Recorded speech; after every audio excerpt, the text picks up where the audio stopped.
So we got here I believe it to be a 2022 Peterbilt, because usually when you look at the date here, you got to add another year, and it says 2021. So this is a 2022 Peterbilt, and it is a PACCAR motor. It's not Cummins. And my initial thoughts getting in is, wow, it smells really good, like new car smell, right? And for the most part, the Freightliner feels bigger. Like, immediately looking into the sleeper, I really like how much space the Freightliner has back there, especially standing up. When I can't fully stand up right here, right? And in the Freightliner I can, but here I cannot. Now I like how right there in the driver's cabin, you see how it goes all the way through, right? That centerpiece right there, the center of the dash isn't hitting the floor. That's cool. That I'm able to lay out, I'd be able to lay out a carpet in here, and it's pretty cool, right? And then if you look over here to my left, this is pretty nice. It's got like these cup holders right here. You can fit a mug, so it has a lip right here. Now, if you notice on the dash here in the front, the cup holders do not have that, and I like riding up there with my mug. I don't particularly use, big tall cups up there. I like using my mug. But there's definitely a lot of storage space, but there is less leg room back here, right? It just, even just the way it feels, this feels smaller.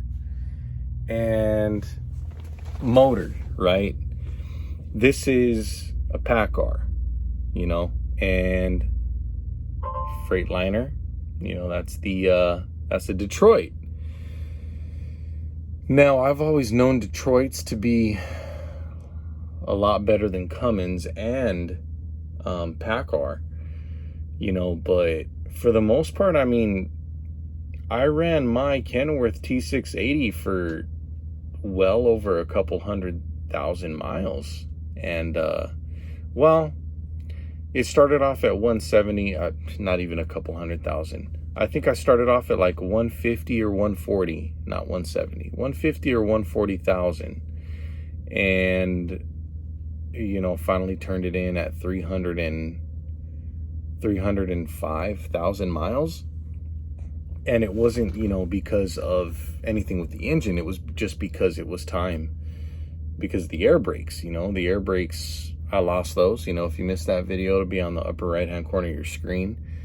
But that's the only reason why they got me out of that thing. It was going to be way too long. I was going to have to wait too long for it to get it fixed. And I've had enough time with the company, so they figured, hey, let's give this guy a brand new 2022 Cascadia.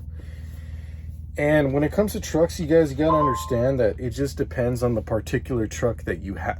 Every truck of the same model is going to be different. It's going to have different issues. It's going to have check engine lights come up at different times. It just depends what kind of truck, which truck you get. It doesn't matter the year. Well, sure, the year matters, but if we're talking about the same year, and you're talking brand new trucks, it just depends.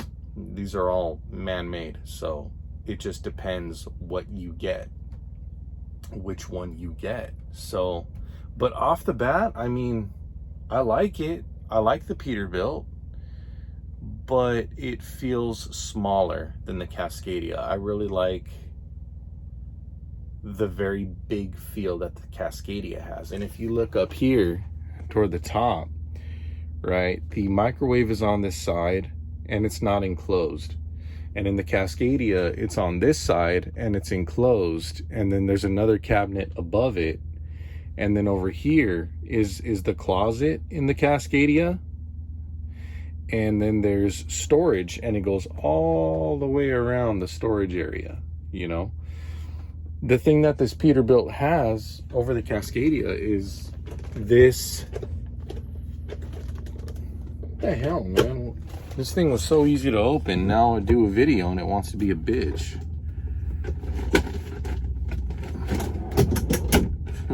Stupid. But the thing that this has over the Cascadia is this table. It's a little higher up, you know, it's nicer. It's got this plastic here, it's got more space here. I mean, it's comfortable, you know.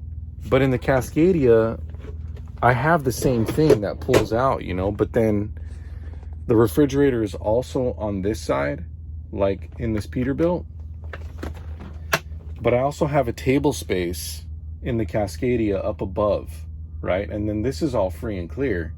And there's a big spot for the television right here. You know, you're gonna have to buy another fitting for a TV, you know, and comfort is everything when you're over the road.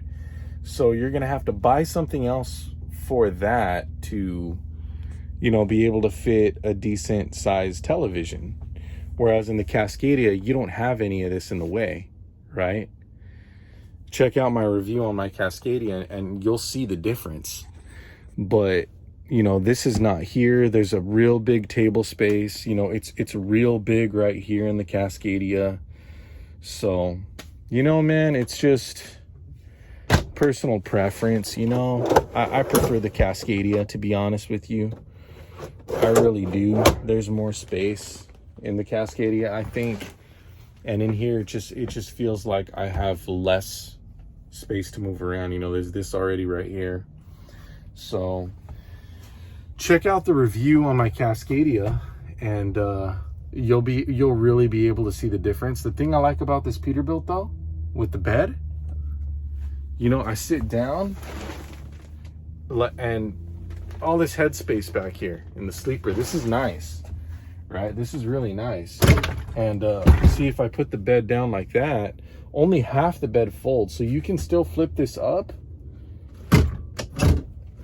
and use back there as a storage area if you want. You know, that's pretty cool. That's nice, but it's not enough to sell me on choosing the Peterbilt over the Freightliner. I mean, TV placement matters to me. The size of the refrigerator, it matters to me. The Freightliner is bigger. And living space inside matters to me. Like, I don't want to have to be constantly ducking. You know, I want to just be able to move in my truck. Just very simple, you know. The simpler, the better. So, and then when it comes to storage area, right, both the doors open. Both for the compartment and for the sleeper though, you know. Watch. See? So, I mean, there's definitely a lot of space down here, as you can see.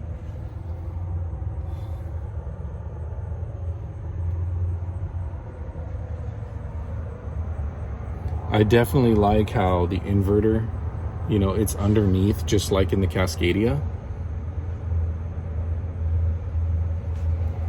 Now, the thing I'm thinking about here is, like, you know, windy days. You know what I'm saying? Like, when it's super windy and I have to get in here in my compartment, or it's raining and it's windy, you know, it's gonna get in my sleeper as well, you know. So, you know, I don't know. It's up to you guys. Whatever you like having. It's just personal preference. You know, it's just personal preference is all it is. And for me, I prefer the Freightliner. Although I wouldn't mind, man. I wouldn't mind driving being assigned a Peterbilt. If I was assigned a Peterbilt, you know, I wouldn't complain. I would gladly take it. I wouldn't complain. You know, it's they're good trucks. You know, it's not like they're terrible trucks or anything like that. So, you know, I don't know, man. Comment below. Freightliner or Peterbilt or Kenworth or International, you know. It's up to you. When it comes to these trucks, man, it's all about personal preference. You know, like I said, my Kenworth it drove phenomenally. You know, it was fine. I never had an issue. Nothing, man. And like I said, it was assigned to me, and it had 140,000, 150,000 miles on it, somewhere in between that. And, you know, that situation with the strap in the road, you know, that rendered my air brakes useless, you know, strap in the middle of the road, is what caused me to get out of it. You know, it's not like it was an engine issue or a diesel particulate filter issue, you know. There's nothing like that. So it's all up to you. It's your personal preference, man. You know what I'm saying? That's all it is. And like I said, you know, these are man-made machines, so each machine is going to be different. You know what I'm saying? It's going to be different. And that's just the way that it is. You know, it depends what you get. You can get a brand new lemon. You can get a used lemon, you know. And obviously, with most vehicles, the more miles that it's got, you know, the better really it's going to ride. So it's kind of like a gun, you know. The more you use a gun, the easier all the mechanism runs, you know. So anyways, Mr. By the Mile, your home for discussions based on my knowledge and experience in trucking, the red pill, and survival, man. I hope it's been an informative video, especially for you guys that are in orientation right now, or you're in CDL school. You know, the main point for you to take away from this is don't get caught up in other people's preferences. You've got to get in these trucks and you've got to feel them out for yourself, because everybody is a different height, weight, shape, as far as the personal needs and belongings and what they take with them. You know, if you're a minimalist, like, you're not really going to have much need for a whole bunch of storage space, although the simplicity in its location and how quick you're able to access those items matters. And that's why I choose the Cascadia over the Peterbilt. The Peterbilt, you know, it's got more little drawers and stuff and things that I personally just don't need, you know. Like I carry a lot of things for the most part, but, you know, I don't carry that much, you know what I'm saying? So then when it comes to engines, you know, what are they known for? What's the Cummins known for? What's the Detroit known for? Like, what kind of rap do they have, you know? So you need a good solid engine with a good rap, you know, with good representation, with good rapport with drivers, you know what I'm saying? So it seems like the Detroit has it over everywhere else, you know, just from what I've seen. I mean, really, it's the Cat, but, you know, that's probably never going to happen again. So anyway, you guys, Mr. By the Mile, your home for discussions based on my knowledge and experience in trucking, the red pill and survival. Take care, stay safe, all you truckers out there, new and veteran.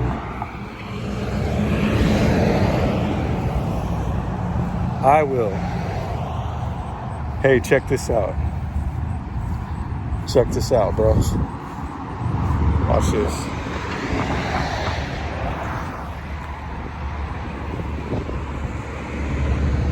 They're in orientation. Take care, stay safe, all you truckers out there, new and veteran. See you on the road.